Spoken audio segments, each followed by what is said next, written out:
friends, this is episode 2 or 1. This is one of the 2 episodes of reading Christmas books, holiday books, seasonally appropriate books for this season. And we are going to be reading these 4 in today's video, so let us go over them. I know what this one's about. The other ones, I have not read the back of yet. But this book, A December Market by RaeAnne Thayne. Also, how are you guys liking Bookmas? How's it going? Hopefully I'm sticking with it. It's been a rough year. But make sure you check out the, what's it called? The playlist, and subscribe if you're not already so you don't miss any videos. But this book is about Amanda, and her grandmother starts dating somebody in the retirement home, and there's something to do with like his nephew and her start to like have a thing. So should be cute, should be fun. We have got the Christmas Orphan Club. This was recommended to me by my friend Andrea. This is by Becca Freeman, and this is Hannah and Finn have spent every Christmas together since college. Neither has anywhere to go. Hannah's parents died and Finn's disowned him when he came out. When the pair starts their adult lives in New York City, they add stylish Priya and mysterious Theo to the group, solidifying a found family and a sense of belonging they've always craved. But now, when Finn announces the move to LA, this Christmas may be the last together. Hannah is terrified of losing the family she's built for herself, even as her boyfriend nudges her towards commitment. Meanwhile, Finn struggles for the thing he's about to leave behind, namely his unexpressed feelings for Theo. Does growing up mean growing apart? This Christmas, this is the Christmas that changes these friends. Fear may be exactly what they need. So, sounds like that's gonna be emotional. We've got Kiss Me at Christmas by Jenny Bayliss, who has proven to be one of my favorite Christmas authors. And this says, Christmas can officially get stuffed because Harriet Smith is not feeling bright and merry this year. So when her daughter opts for a New Year's winter wonderland instead of spending Christmas at home, Harriet finds herself seeking solace, starting with wine-soaked one-night stand. But after she takes the fall for some students who break into the old winter theater, Harriet's holiday plans are swiftly decided for her. To get the students off the hook, the theater's elderly owner requests that Harriet directs the nearly defunct stage's final Christmas performance. Of course, Harriet will do anything to help the kids, even work with the owner's lawyer, who, as it turns out, is her less than impressed one-night stand. Will some good old-fashioned Christmas cheer be enough to remind her of what makes her life merry and bright? And then finally, we have a Hanukkah book called The Matzah Ball by Jean Meltzer. Rachel Rubenstein Goldblatt is a nice Jewish girl with a shameful secret. She loves Christmas. For a decade, she's hidden her career as a Christmas romance novelist from her family. Her talent has made her a best-selling author, even as her chronic illness has kept the kind of love she writes about out of reach. When her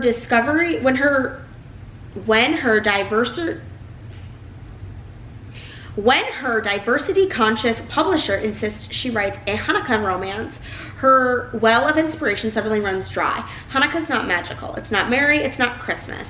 Desperate to not lose her contract, Rachel's determination to find her muse at the Matzah Ball, a Jewish music celebration on the last night of Hanukkah, even if it means working with her summer camp archenemy, Jacob Greenberg.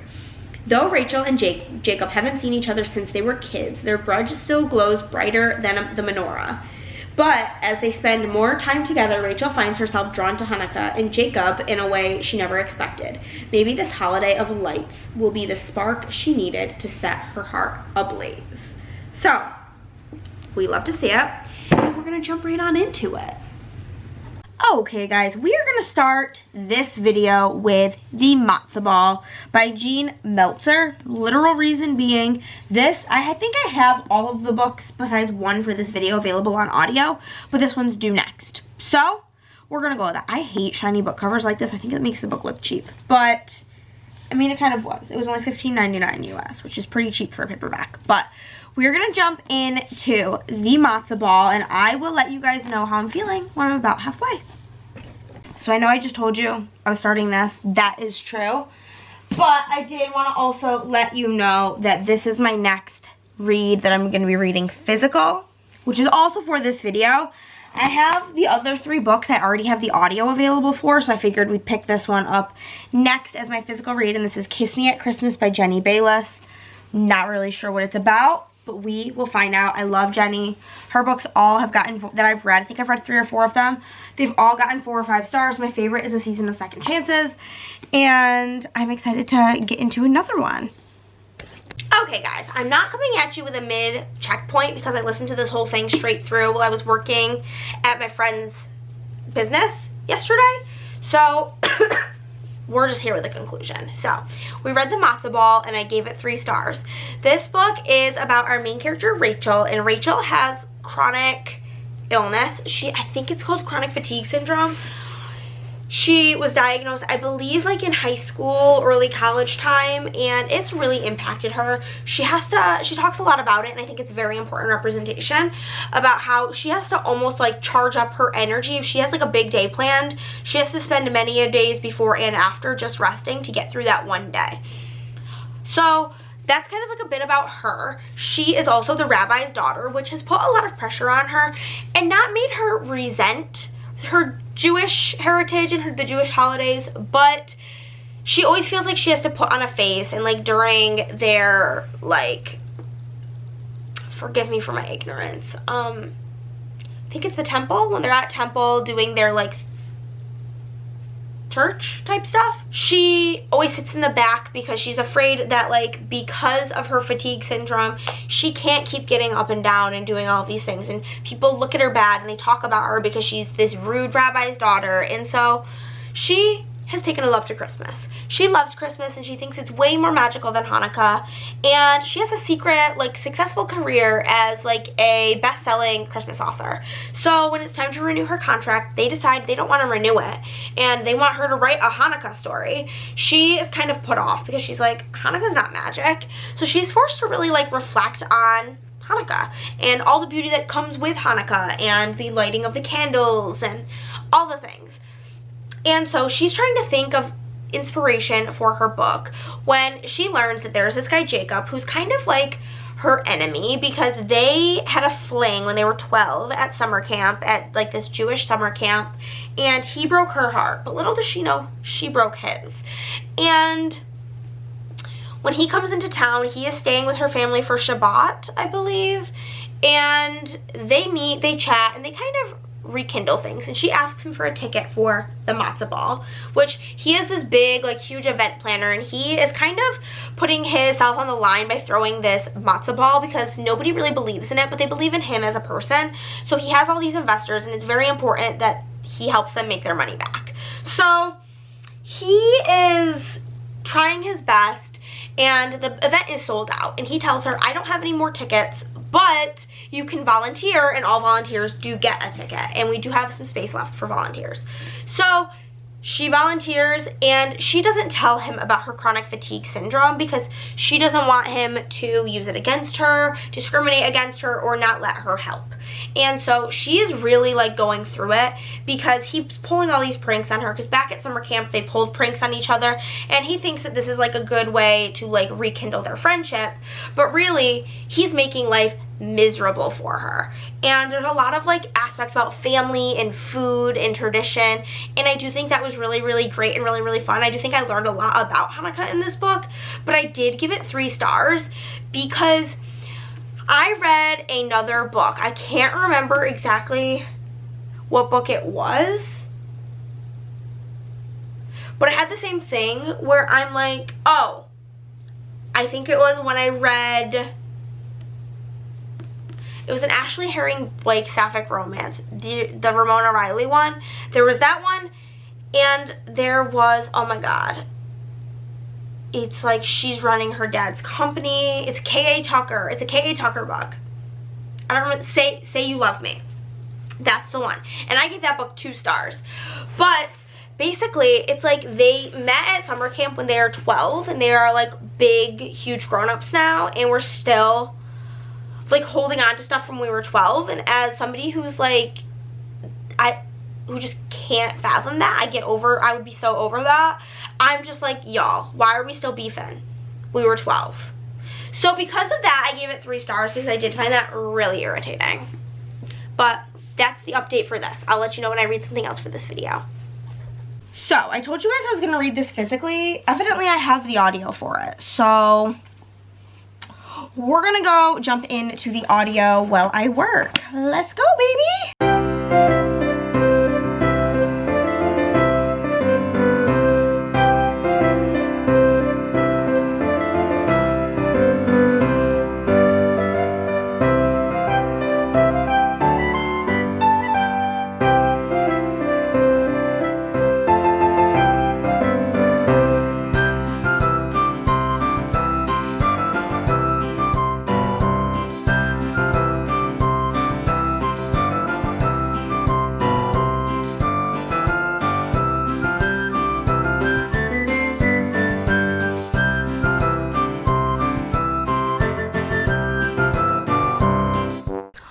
Guys, we are about halfway through Kiss Me at Christmas by Jenny Bayliss, and I am enjoying this, but I do think this is probably my least favorite book I have read by this author. I have read A Season for Second Chances. I have read One Day in December, I think is the one with like the sisters.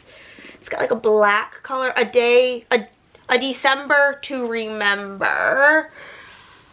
And I know I've read a couple of more, but I can't think of the titles off the top of my head. But I'm a big fan of her books, and so far this is still giving like a 4 though. In this book we have got our main character. Her name is Harriet, and Harriet works at a school kind of like as a guidance counselor, is kind of like the vibes that I'm getting. She used to be a teacher, but she doesn't have that role at this current school that she is working at. So there is like a group of like the bad kids. She calls them the famous 5, and they are playing cookie from school, and she's like, okay, I'm gonna go find them. Everybody else needs to cover for them because like these kids have nobody looking out for them. They feel like the world is out to get them, and they cannot get another like mark on their record. So she goes out to find them, and she finds them in this like dilapidated theater, and is kind of like convincing them, like talking to them about, because they're sitting there reading A Christmas Carol, all about it and like the history of it, and being like, see, like school isn't so bad, like let's head back to school, like I'm gonna cover for you, you won't get in trouble. So as they're about to leave, a police officer shows up and is like, yeah, we got like a call for trespassing. She covers for the kids. The kids go back to school so they don't get like a bad mark, but she's taken down to the police station. Well, there, the guy who's interviewing her is like, okay, the owner of this theater's lawyer is about to come in. He comes in, and lo and behold, it's this guy who in like the first chapter of the book she had a one-night stand with. And so it's kind of like awkward, and he's kind of acting like a robot, and essentially the building owner is like this crotchety old lady, and she agrees to not press charges if Harriet cleans up the mess in there. However, Harriet did not create the mess, the children did. So she basically tells them they're helping her, and she comes up with this idea because she thinks these kids kind of need a place for them. Yes, there's after-school programs, but they're full of the kids you would expect to see there who bully these kids. So she wants to create a space for them to be able to express themselves in this theater possibly and put on their own play. So she's kind of haggling with the owner lady and gets her to agree to let them do this. So now this place has become kind of like a safe haven for these kids, and she's enlisting all sorts of help. Through like word of mouth, this other group of immigrant women and men are coming to use this place as a meeting space, but they're helping out with the cleaning and the refurbishing of this theater, trying to bring it into its glory days. Harriet reaches out to this like director of like plays, and he's this wackadoodle dude, and he agrees to come help. So they're kind of all working together as this found family to fix up this theater and make a spot for all of these misfit people who society doesn't want around for one reason or another, whether it's because they're a bad kid, they're an immigrant who doesn't speak the language, so on and so forth. And they're all kind of like working together to make this place better and to make a space for them. So far it's a very sweet story, and I'm quite enjoying it, and I'm excited to see where it ends. Now I'm like, I gotta figure out what are the other books I have read by her. I know A Season for Second Chances is my favorite. Also, I think an issue I'm having with this is the audio narrator sounds like she's 70 years old. So in my head, Harriet is 70 years old, but A December to Remember was 5 stars. A Season for Second Chances was 5 stars. Nothing there. I'm Bound and Determined. So Season for Second Chances is located right there. I'm like sweating right now. Is there one in the purples? No. There's gotta be something in blue. I have about 1.5 billion blue covered books. Meet Me Under the Mistletoe. I think I gave that one 4 stars. That one was really cute as well. Those might be the only 3 that I have actively read, but I'm going to continue onward. It's 7 o'clock and I still have about like 3-ish hours left in the audio. I don't think I'm going to finish it tonight, but I will come check in with you guys when we are done.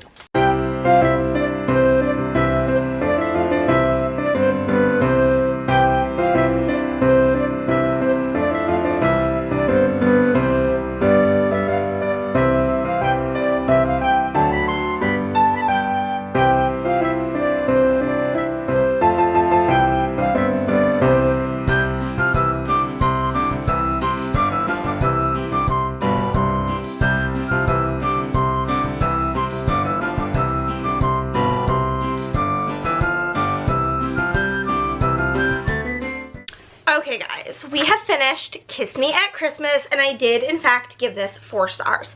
This was a really sweet story, and there is one like micro trope and cozy stories that I eat up every time, and that is a crotchety old person who turns out to end up like becoming nice by the end of the story. And we had our old lady, I think her name was Evelyn, in this, and by the end she came around and stopped being such like a mega crotchety old fuck.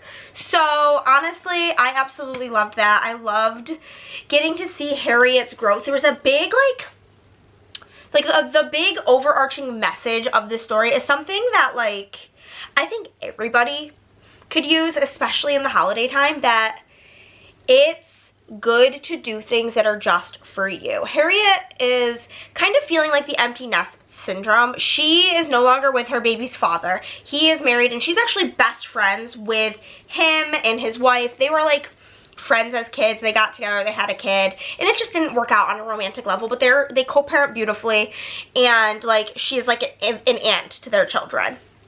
Great relationship. Her daughter is in America. She's in upstate New York for the holidays. She's doing an abroad program and chose to stay for the holidays. So Harriet's like, I'm not decorating for Christmas. I'm not doing this. I'm not doing that. Like, I'm not doing anything for myself if my daughter's not here. And so then we have our old lady who is alone. She's this elderly woman who's single, living alone. And it does come up because she says she's going home to go make herself risotto for dinner. And Harriet says something along the lines of like, well, I wouldn't go through all that trouble for myself. And Evelyn's like, yourself is who you should be doing these things for. You should always do things to take care of yourself and provide for yourself. Like, there's nothing wrong with that. So there's this big underlying storyline of like Harriet decorating for Christmas for herself, lighting her holiday candles for herself, doing all these things for herself when like she wouldn't have otherwise. And so I absolutely loved that messaging, that like that's who you should be doing it for. I loved that. I thought that was great. We are about to move into the December market. I did not know that this was book 2 in a series. It should be fine because it's like interconnected. This book is under 300 pages. I think the audio is like 8-ish hours. So we should be able to also finish this one today. And then we just have the Christmas Orphan Club, which it's 3 o'clock. There's a chance I could get 2 more books done today. I don't really know how late I plan on working, but we're going to start on this and I will come chat with you guys when I have something to say. I think I may take a shower just like in the middle of the day because I'm feeling a little like crusty and I think it might help. But this is what we're going to get up to next. We had a 4-star. I'm very, very, very happy with it. It's a great one and I'm thrilled.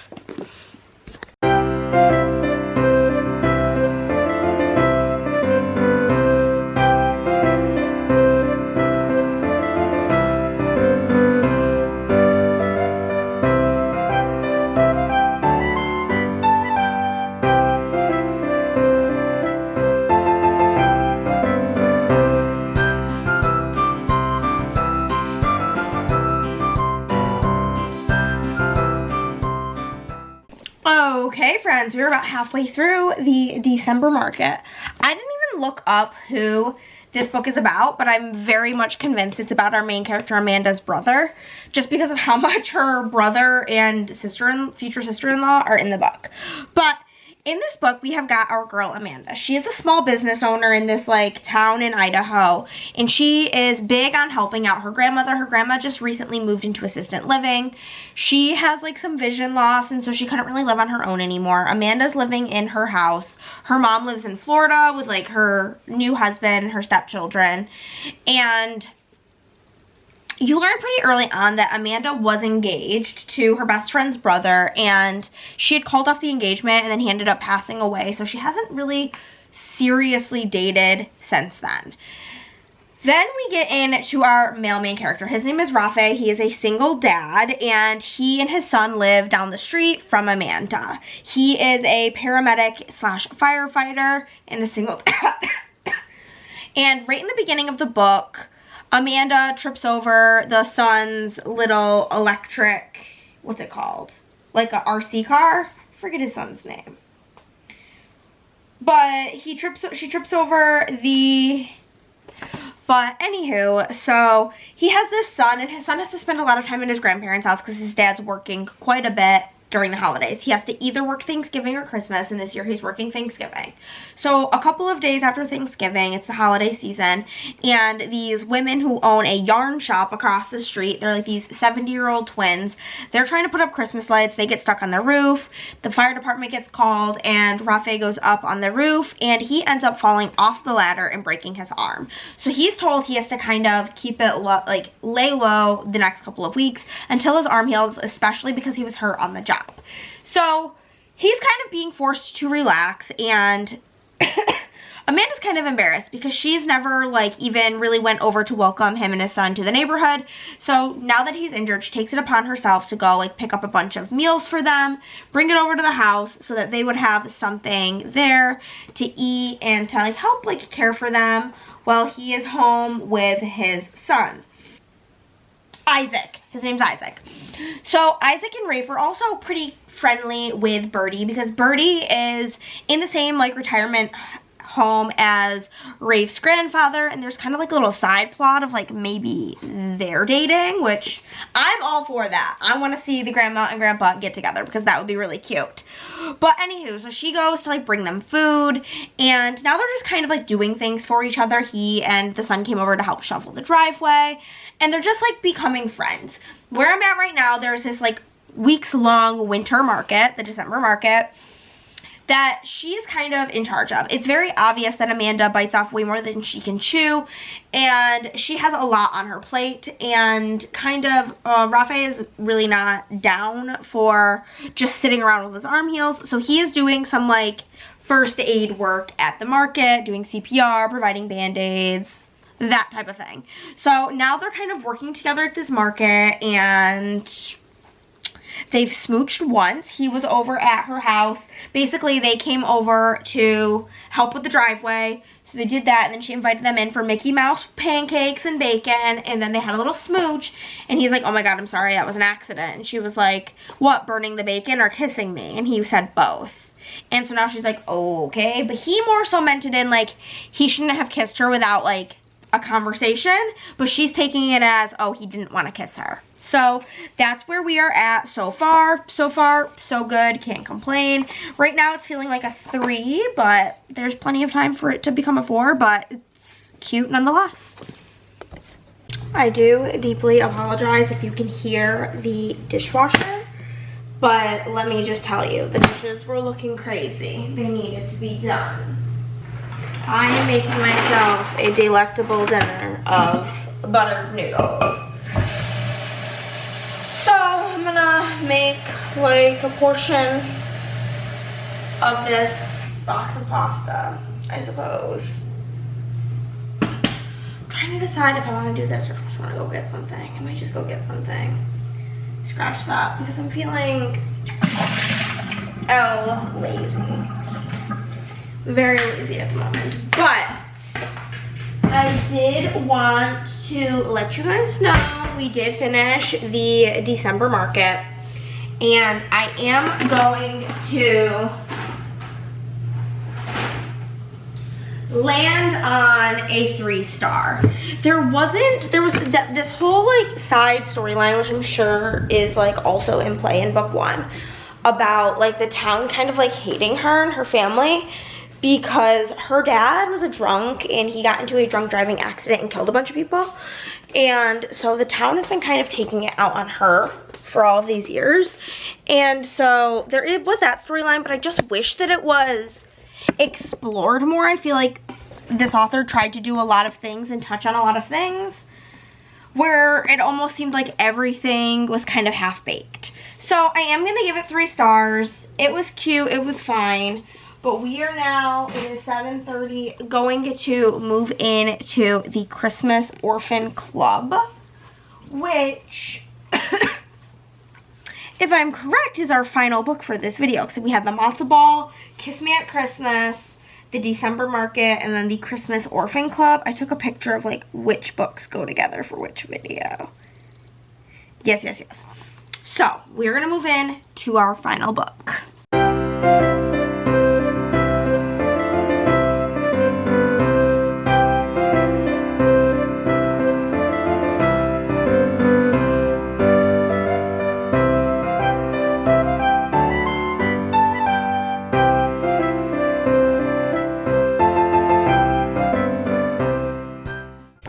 Okay guys, we are about halfway through, or like 60% of the way through, the Christmas Orphan Club by Becca Freeman. And this is pretty good so far. So basically, we have this friend group. There's Hannah, there's Finn, there's Priya, and there is Theo. And they are kind of this group of misfits they have a word that they call each other. Kind of like, not losers, that's definitely not the right word. What is the word they keep using? I don't know. Basically, they are people who are alone. They don't have a family, or they're not close to their family for whatever reason. Hannah's parents have died. Priya has a strained relationship with her family. Theo, he doesn't really like his family and they live abroad. And then Finn is gay, and whenever he came out as gay, his dad kind of disowned him, but his dad recently passed away.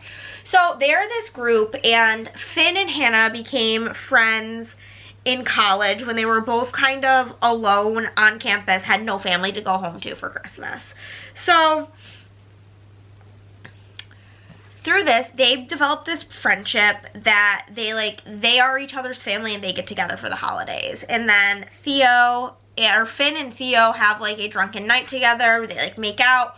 Theo wakes up in Finn's bed. He invites him to the group's Christmas and he joins the group. And so now they're like this big group together. But now, years later, I think it's been like, we're going through all of their like past Christmases. We know that something happened a few years ago where Hannah and Finn had a falling out and there was some sort of issue between them, but we don't know exactly what happened yet. And whenever we do, I'm obviously not going to tell you because it's a spoiler, but we don't know what caused them to have a falling out. But now they're kind of all back together and they're wanting to have a really good Christmas because things are changing. Finn just got a job to work for Netflix and he's going to be moving to LA. He also has kind of been in love with Theo this whole time, but hasn't told him because one or the other of them have been in a relationship. So Hannah's really encouraging him to tell Theo before it's too late. As well as none of them really seem super jazzed about doing this Christmas together this year besides Hannah. She is very like hell-bent on it. When anybody tries to say like maybe we don't do it this year, she's like, we have to do it.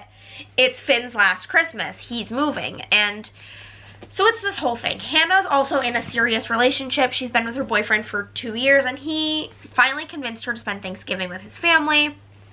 And they're kind of ragging on him, like, come on, dude, when are you going to propose? Like, you guys have been together for years. Let's get it together.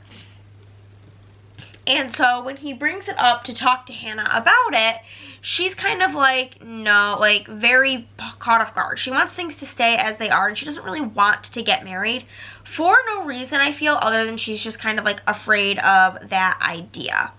So when she tells him she's going to be spending Christmas with her friends, he throws a tantrum about it and is like, I want to be your priority, which is like, fair, but these people are her family, and it is just her spending Christmas with her family rather than his family. And she makes a good point because she has a sister named Brooke, and she's like, her and Brooke don't have a good relationship. She's like, if I wanted to spend Christmas with Brooke, this wouldn't be a fight, but because it's my friends and not my family, it's a big deal.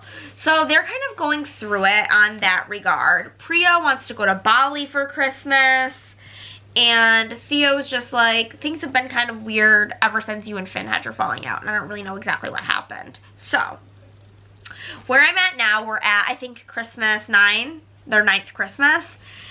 And I think I'm gathering what happened as to why they had their falling out, but I'm very confused on the genre because on Goodreads this is classified as romance, and I did get it out of the romance section at the used bookstore, but as of right now it's just giving contemporary fiction, which I'm fine with, but we will see where it goes. I'm not really sure what the conclusion could even be.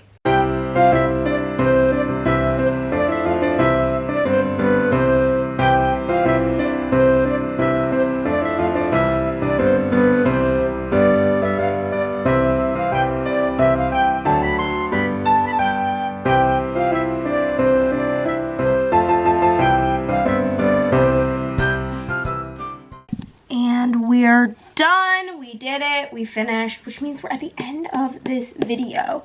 We read The Matzah Ball, The Christmas Orphans Club, The December Market, and Kiss Me at Christmas. And I fear that I did give this 3 stars. So we had 3 3-stars and 1 4-star. So this was a very meh situation. Very okay. A bunch of okay reads, which is very upsetting because I do love me a holly jolly read. Truly, I have had 4 and 5-star Christmas reads this year, just not in this video. So I hope that our next Holly Jolly video, because there is one more Christmas books reading vlog coming later in Bookmas, I hope that one is a little bit higher ratings. Not that I'm mad about a 3. This book continued to be sweet, but it just didn't hit me the way I wanted it to. There was some bits about, you know, the whole dead parent thing, which, as somebody with a dead parent, I do be loving a dead parent trope, but there just wasn't enough in this book to make me, like, really feel super duper duper invested in these characters. So, with that, we have another 3-star. And that is going to be all for today, guys. Thank you so much for watching, and I will see you tomorrow. Bye!